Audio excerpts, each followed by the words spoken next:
주님께서 여러분과 함께 또한 사제의 영과 함께 루카가 전한 거룩한 복음입니다. 주님 영광 받으소서. 그때에 하느님께서는 가브리엘 천사를 갈릴레아 지방 나자렛이라는 고을로 보내시어 다윗 집안의 요셉이라는 사람과 약혼한 처녀를 찾아가게 하셨다. 그 처녀의 이름은 마리아였다. 천사가 마리아의 집으로 들어가 말하였다. 은총이 가득하니여 기뻐하여라, 주님께서 너와 함께 계시다. 이 말에 마리아는 몹시 놀랐다. 그리고 이 인사말이 무슨 뜻인가 하고 곰곰이 생각하였다. 천사가 다시 마리아에게 말하였다. 두려워하지 마라, 마리아야. 너는 하느님의 총애를 받았다. 보라, 이제 내가 잉태하여 아들을 낳을 터이니 그 이름을 예수라 하여라. 그분께서는 큰 인물이 되시고 지극히 높으신 분의 아드님이라 불리실 것이다. 주 하느님께서 그분의 조상 다윗의 왕좌를 그분께 주시어 그분께서 야곱 집안을 영원히 다스리시리니 그분의 나라는 끝이 없을 것이다. 마리아가 천사에게 저는 남자를 알지 못하는데 어떻게 그런 일이 있을 수 있습니까? 하고 말하자 천사가 마리아에게 대답하였다. 성령께서 너에게 내려오시고 지극히 높으신 분의 힘이 너를 덮을 것이다. 그러므로 태어날 아기는 거룩하신 분 하느님의 아드님이라고 불릴 것이다. 내 친척 엘리사벳을 보아라. 그 늙은 나이에도 아들을 잉태하였다. 아이를 못 낳는 여자라고 불리던 그가 임신한 지 6달이 되었다. 하느님께는 불가능한 일이 없다. 마리아가 말하였다. 보십시오, 저는 주님의 종입니다. 말씀하신 대로 저에게 이루어지기를 바랍니다. 그러자 천사는 마리아에게서 떠나갔다. 주님의 말씀입니다. 그리스도님 참여합니다. 어제 판공성사 다 보셨습니까? 아직 대림 시기에 고해성사, 판공성사 못 보신 분 혹시 계신가요? 그러면 이 대림 기간 중에 그 고해성사 보면 판공성사거든요. 늦지 않도록 꼭 성사 보십시오. 우리가 판공성사를 보는 이유, 특히 1년간 또 나의 삶은 어떤 공로가 있는가, 또 어떤 과실이 있는가를 한번 살피는 거죠. 그리고 이제 하느님 앞에 주님, 이 부분은 제가 잘못했습니다. 용서해 주십시오. 그리고 주님, 이 부분은 제가 잘하지 않았습니까? 좀 머리 쓰다듬어 주십시오. 이런 게 사실은 판공성사인 겁니다. 그리고 두 번째 의미는 성탄, 이 대림 판공성사는 예수님께서 오시는데 연약하고 또 아주 섬세한 아기가 오는데 내 영혼의 마음밭이, 나의 이 성전이 이 더럽거나 추하거나 거치면 안 되지 않습니까? 그래서 그 아기를 잘 모시기 위해서 내 영혼을 싹 정리하는 거죠. 근데 문득 이런 생각이 오늘 들었습니다. 우리가 보는 판공성사의 원류는 성모 마리아가 아닐까. 왜냐하면 성모님은 오늘 그 가브리엘 천사의 그 알려줌으로 성령으로 인해서 이제 아기를, 예수 그리스도를 잉태하실 분 아닙니까? 근데 그 잉태할 성모님이 죄에 물들어 있으면 합당할까요? 합당하지 않을까요? 그래서 아담과 하와로부터 원죄라는 것이 있었고 그것이 세세대로 계속 세습되어 오고 예수 그리스도의 십자가의 희생을 통해서 우리가 그 죄가 이제 구원이 되는데, 벌써 예수님께서 희생되기 이전에 성모님은 원죄의 물듦에서부터 제외됐다, 해방됐다라는 게 오늘 사실 원죄 없이 잉태되신 성모님의 그 뜻입니다. 성모님이 그냥 원죄에서부터 해방됐다가 아니라 성모님이 엄마 안나의 뱃속에 잉태될 때 벌써 원죄에 물들지 않았다라고 얘기하는 아주 철저한 성모님의 퓨리티를 이제 강조하고 싶은 거거든요. 왜냐하면 아담과 하와가 죄를 지었을 때 그 두 부부 사이에 죄의 세습이 자녀에게 세습된다. 또 그 밑에 부부는 또 자녀에게 세습된다. 그래서 인간은 원죄라는 속성을 타고 난다라는 이론이 가톨릭 교회 이론이었거든요. 그 이론을 극복하려 그러면 성모님이 어머니 안나 뱃속에 잉태될 때부터 물들지 않았다라는 게 나와야 되기 때문에 그런 이론이 생긴 겁니다. 그런데 그 원죄 이론이 나오는 게 창세기 아닙니까? 그래서 우리는 되게 창세기를 보면은 천지창조 때 누가 옆에서 이렇게 섰을 거라고 생각하거든요. 첫째 날은, 둘째 날은, 또 무슨 날은. 근데 그렇지 않습니다. 창세기가 쓰여질 때가 언제냐면 이스라엘 백성들이 역사를 이루고 나라를 이루고 잘 살다가 그 바빌론이 침략해서 패망하잖아요. 그렇게 해서 바빌론으로 끌려갑니다. 상당히 이제 똑똑한 사람, 쓸만한 사람, 또는 이 나라에 이스라엘에 있으면 반역을 일으킬 만한 사람들은 다 데려가 버리는 거죠. 그 사람들이 그쪽 나라에 가서 바빌론에 가서 살 때 편안했을까요? 일제 시대 때 우리가 일제 치하에서 온갖 수모와 모진 시련을 겪었던 것 이상으로 거기에서 아마 시달렸을 겁니다. 아이고, 우리 인생이 왜 이럴까, 내 삶이 왜 이럴까, 좀 나아질까 하면 또 힘들고, 좀 이제 편안해지겠지 하면 또 힘든 연속이 계속 있었을 겁니다. 그들에게 희망은 무엇이고, 그들에게 뭔가 이 삶의 개선이라는 것, 인권이라는 것은 과연 무엇일까요? 그래서 자기 반성을 하기 시작한 겁니다. 우리가 왜 이렇게 살까? 우리 꼴은 왜 이렇게 되었을까? 아마 그것은 우리가 하느님의 선택받은 백성이지만 그 선택받은 대로 살지 못했기 때문일 거야. 그리고 우리가 잘못한 것도 있지만 보통의 인간이라는 존재들이 가지고 있는 어떤 속성이 있기 때문일 거야. 그 속성이란 것은 하느님께서 천지를 창조하시고 사람을 흙으로 비워내셔서 당신의 손길을 불어서 우리에게 생명을 주셨는데, 그리고 어떤 죄악에도 물리지 않도록, 어떤 고통도 고생도 하지 않도록 모든 것이 다 갖추어져 있는 에덴 동산을 주셨고 그 안에 살게 해주시는데 하지 마라, 이것만은 하지 마라 라는 것을 어겼을 것이야. 그리고 그 이것만은 하지 마라 라고 했던 것이 바로 지선악과라는 것을 따먹지 마라 그랬는데, 그걸 따먹도록 누가 유혹했을 것이야. 그게 악의 세력이고, 그 악의 세력이 형상화가 된 것이 뱀일 것이야. 그리고 그때부터 그 죄를 지었기 때문에 에덴 동산에서 추방되는 것은 물론이거니와 그 인간의 죄의 오리지널 신이 계속해서 세습돼서 죄를 가져왔을 것이야 라는 신앙 사상을 만들게 된 거거든요. 그렇다면 원죄 이론은 허구일까요? 사람이 만들어낸 그냥 이론일까요? 그렇게 얘기하기는 상당히 위험하다, 그죠? 우리 가톨릭 교회 신앙인은 또 그리스도교 신앙인들은 이 원죄 이론을 철저하게 믿습니다. 그리고 우리 죄에서 물들어 있는 것들이 해방되기 위해서 그리스도가 오셔야 된다는 그 이론과도 철저하게 연결되어 있습니다. 그래서 성당 다니거나 교회 다니면 죄, 구원, 그리스도 이 도식이 딱 서는 거죠.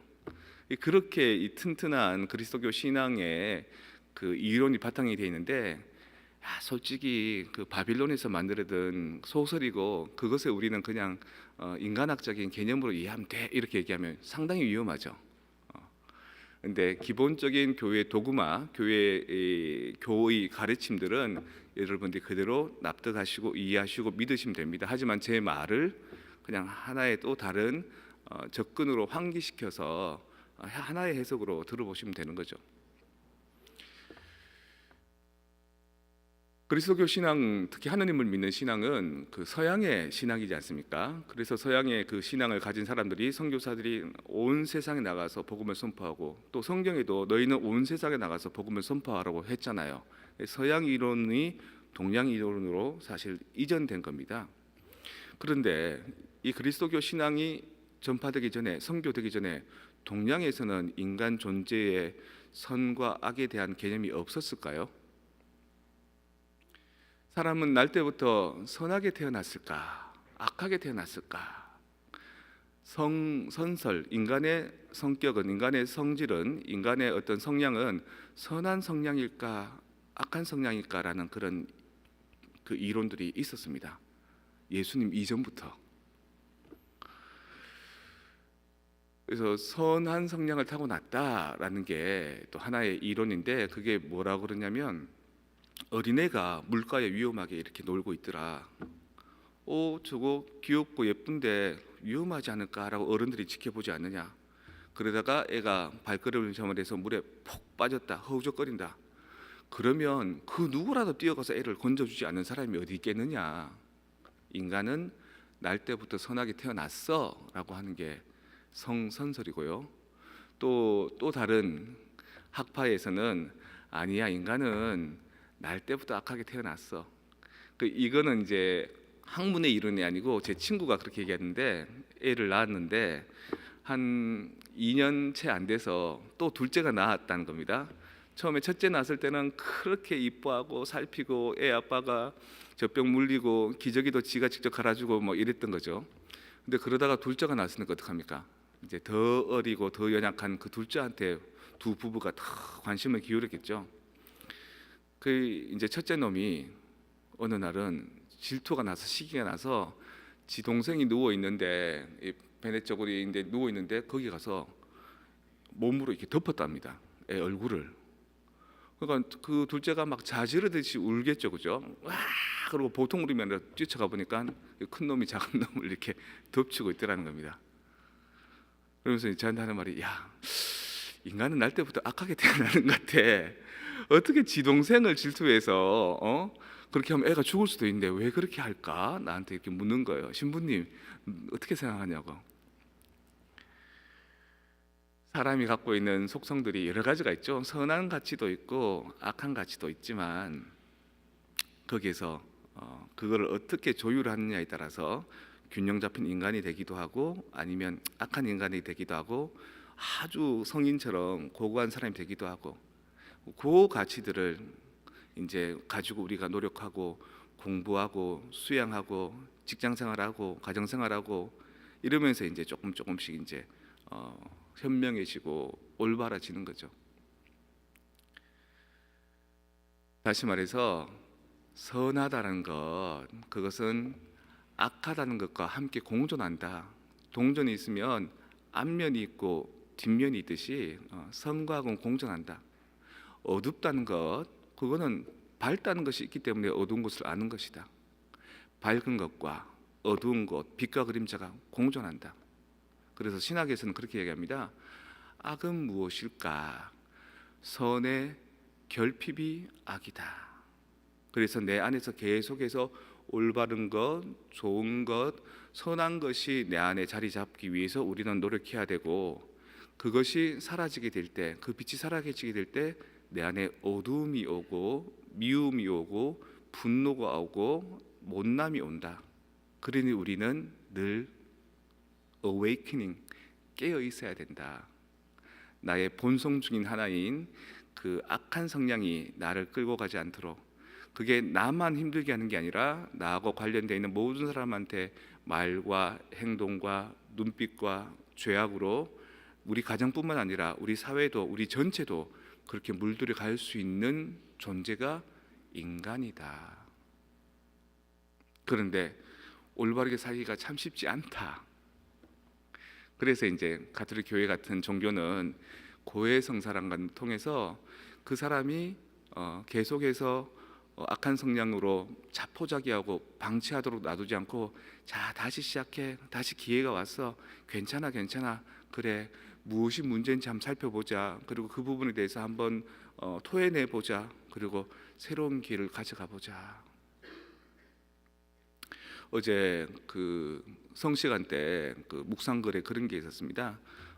김귀옥 부장판사 얘기. 그 사람 천주교 신자입니다. 그 사람이 이제 소년법정에 애가 왔는데 얘가 벌써 전과 한 14범쯤 되는 겁니다. 이번에도 오토바이 같은 거 하나 훔치다가 잡혀온 겁니다. 이게 한 번, 두 번은 봐주지만 초범은 그렇게 큰 벌을 주지 않지만 계속 이렇게 되면 놔두면 안 되잖아요. 그래서 소년원 같은 데 이제 보내야 될 정도로 심각한 상황인 거예요. 엄마가 와서 이렇게 법정에 앉아 있는데 엄마가 몸이 안 좋습니다. 그리고 애가 막 이렇게 법정에 서니까 기가 다 죽어 있는 거죠. 이제 판결을 내려야 됩니다. 누구 소년 법정 몇 호 처분 이렇게 딱 하면 끝나는 건데, 갑자기 그 부장 판사가 그 죄가 있는 애를 이렇게 세웁니다. 일어나 봐. 날 따라서 얘기해 봐. 나는 세상에서 가장 멋지다. 나는 못할 것이 없다. 나는 혼자가 아니다. 애가 처음에는 쭈삣쭈삣하다가 그 말을 따라하다가 어디서 울컥 터졌냐면, 나는 혼자가 아니다라는 말에 눈물이 울컥 터진 겁니다. 그 법정에 있는 그 사람들한테 얘기한 거죠. 여러분, 얘는 지금 가해자로 와 있습니다. 죄인으로 와 있습니다. 하지만 얘 얘기를 한번 들어보십시오.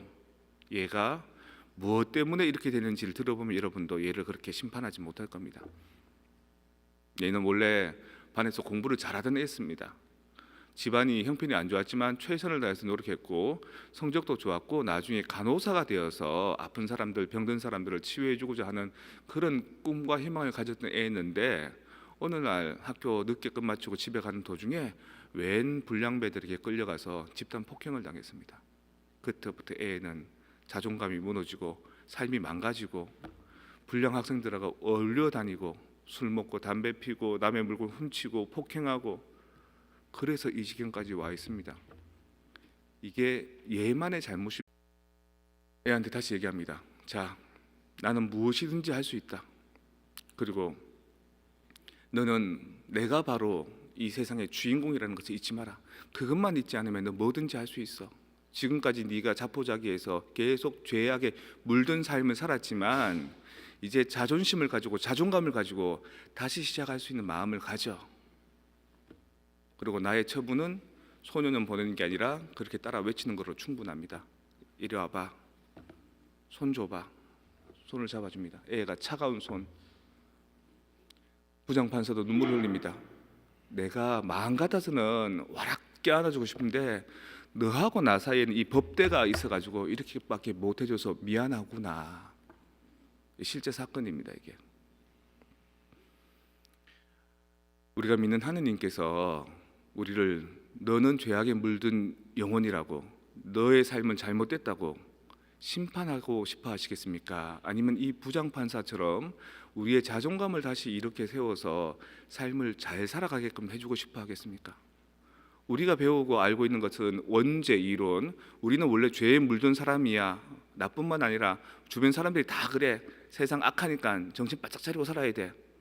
이게 아니라 그 세습되어 있는 태초의 인류 아담과 하와부터 그 계속해서 물들이는 죄도 어떻게 하면 극복될 수 있다?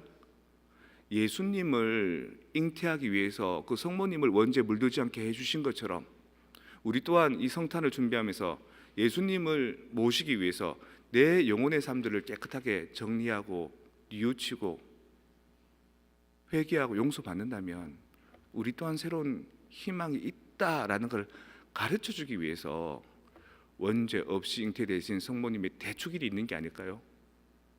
어머니 마리아, 여러분들 며칠 전에 새롭게 이제 올라선 성모상 한번 가보십시오. 특히 장개틀이 있는데 그 앞에서 무릎 꿇고 이렇게 쳐다보십시오. 아주 미묘한 표정이 담겨 있습니다. 괜찮니? 이 애미는 깨끗하니 네가 죄에 물들 때마다 나에게 오렴. 내가 너를 닦아주고 새 옷을 입혀주고 너와 함께 해줄게. 누가 제일 중요할까? 바로 너야 라고 해주고 계신 것 같이 들립니다. 여러분들 왜 오늘 굳이 이 대축일, 의무 대축일이니까 안 지키면 대죄다 그러고 꼭 나오라고 왜 했을까요? 바로 여러분의 죄악에 물든 그 생각과 습관들과 이 한계 사항들을 새롭게 전환시켜 주기 위해서 교회가 여러분을 초대한 겁니다. 그러니 오늘 이 자리에 계신 분들, 그리고 특별히 어제 판공소사 하신 분들, 내 그림자 바라보지 마시고, 그림자가 가까이 있다는 것은 빛이 강렬하게 비추고 있다는 거거든요. 등을 돌려서 그 빛을 바라봅시다. 그리스도이신 빛을 바라보시고 생명의 양식이신 그분을 받아 모시고 늘 목마르지 않는 샘 같은 그분을 통해서 내 삶이 전환될 수 있는 신비로운 기적을 체험하도록 합시다. 여러분은 참 좋은 몫을 택하셨습니다.